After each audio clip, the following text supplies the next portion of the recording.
still support Obama after the banker bailouts and the expansion of the war? I didn't. I mean, my support for Obama was very conditional to begin with. I never had hopes that it would be beyond the sort of centrist Democratic president that he is now.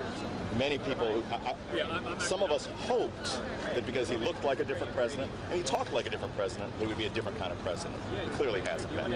But I'm not waiting around for him to change. The people of Occupy Wall Street are not waiting around for him to change. This is a movement from the bottom up. It's a movement that has to be reckoned with. And many people say the problem is the Federal Reserve here, that we need to end the Fed. What do you think about that proposition? I think that that's frankly small potatoes to the overall problem of the fact that the country and the planet is owned and run by people who don't deserve to. They do it in the name of profit. They do it in the name of privilege.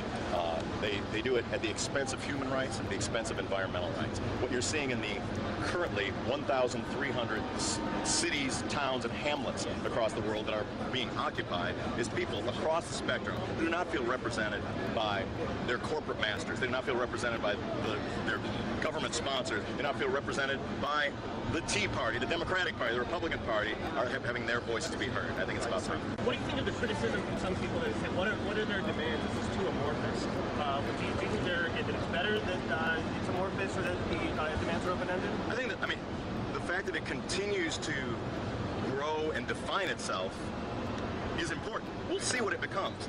In February, I was in Madison, where there were 150,000 people in the streets one of those days. Those demands were very, very simple. It was against a particular piece of anti-union legislation.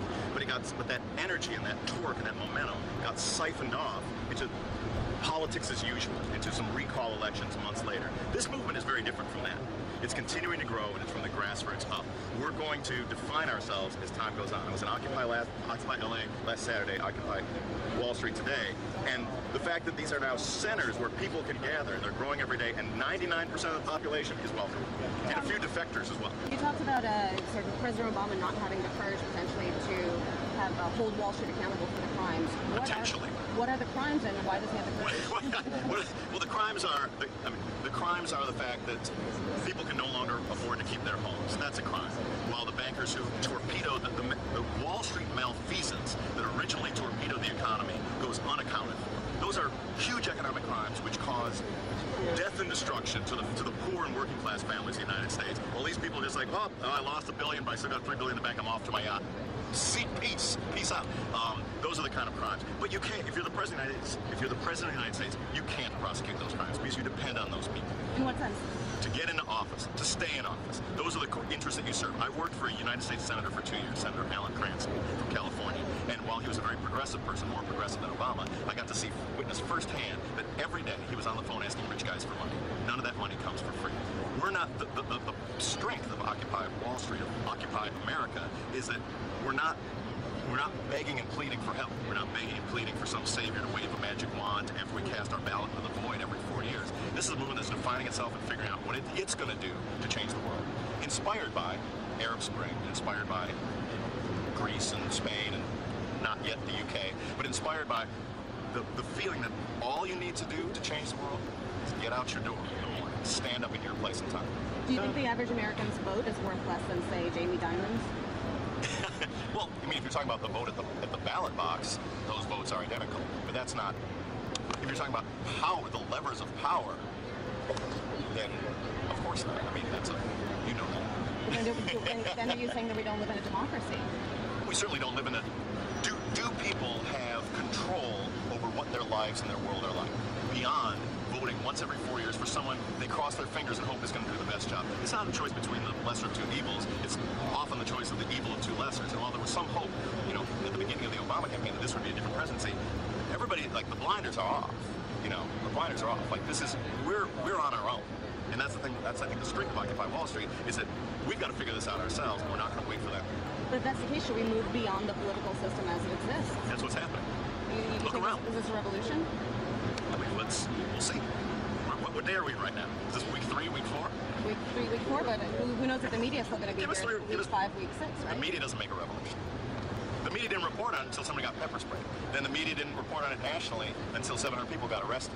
It was happening, but the media wasn't reporting on it. Now, the guy from Rage Against the Machine's performing, so the media's reporting on that now too. But it's happening whether or not any of those things are occurring. Well, we'd be from day one, but if part of the outrage here is over corporate control, corporate influence in our political system, and the media is owned by corporations, do you think that the media has a vested interest in suppressing the movement? Yes. Well, do you think, and how do you overcome that? It's not my job to overcome it. I mean, like, that's the. How do we as a people overcome that?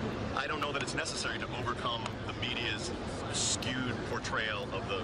I don't even know that's. It seems to be more. I follow, and it seems to be a more accurate and well-rounded representation now than it was 3 weeks ago. How does it help the cause when, I mean, oftentimes you get celebrities or high-profile people like yourself that come here and people want to tune it out because they say, "Oh, he's a celebrity. What does he know? He's got more money than I do." But that's not the case today, right? Well, I don't think that you have to be. Well, first of all, when you pick up a guitar, you don't put down your First Amendment rights, and you know, I don't think that you have to be, you know, a Harvard graduate in political science to comment on political matters. But I'm a Harvard graduate in political science. Talk about the spirit in which moves you to perform here in the corner of Cotton Park without amplifiers, without microphone, unplugged.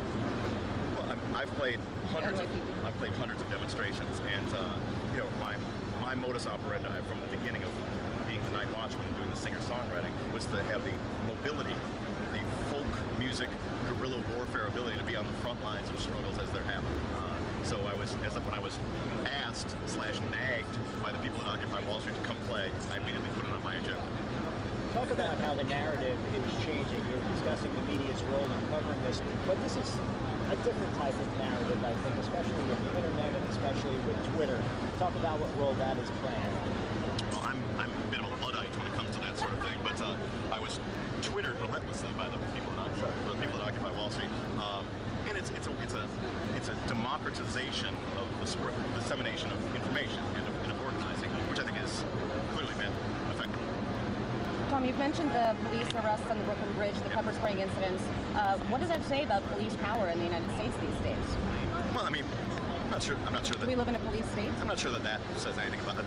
I mentioned those in relationship to the country finding out about it. You know, in the last week, I've heard from a few of my friends who are not police but political, and they've said, like, everybody knows about this now. You know, I saw a poll, I think it might have been the New York Times yesterday, that said that 34% of Americans support the Occupy, fill in the blank, movement. 34%. That's over 100 million people. You know, that's more than support the Tea Party. That's more than support the president. You know what I mean? Like, that's a pretty big movement for America.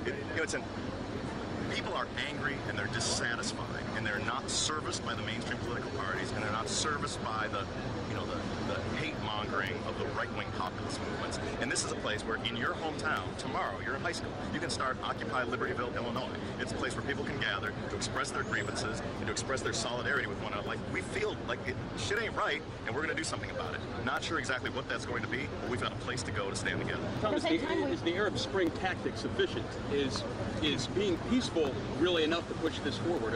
What's the tipping point going to be? What's the legacy? Find out. I don't speak for Occupy Wall Street. I'm a visitor here. I'm an invited guest here today, and we'll see. It continues to grow and define itself. We saw the DCCC, the committee in Washington was responsible for electing politicians on the Democratic side, issue a call to support Occupy Wall Street. Is there a danger, perhaps, in the establishment in the Democratic Party is sort of trying to ride the coattails of the movement? Yes. Could it shift the message? I don't know. There's a danger in them riding the movement, but they certainly want to co-opt it and make it their version of the Tea Party. But I don't know if you looked around. It seems kind of unco-optable. We'll see. We'll see. What's your songwriting discipline? You do it every day? No. No? I don't do it every day. I write when the mood hits me. But the songs that I played today, I try to write as poetic as I can Class 4 anthems. Which Occupy movement do you like better, LA or New York? Which do I like better? It's not a reality TV show. Which one? Let's see. Which one has more potential? I don't know. I don't think that's a fair question. Which one has more potential to do what? To actually get something accomplished. In what accomplishment?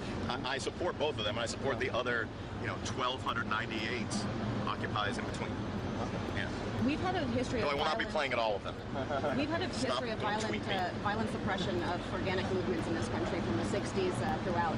How worried should people be about potential crackdowns by the police that could spread and get more? There's been a little bit of violence here as well. Boston LA? also. Yeah. So how worried should people be? shouldn't be surprised if it occurs, but they also should be undaunted. Have you heard about the reports of certain corporations like J.P. Morgan, et cetera, essentially hiring police officers, NYPD police officers for rent?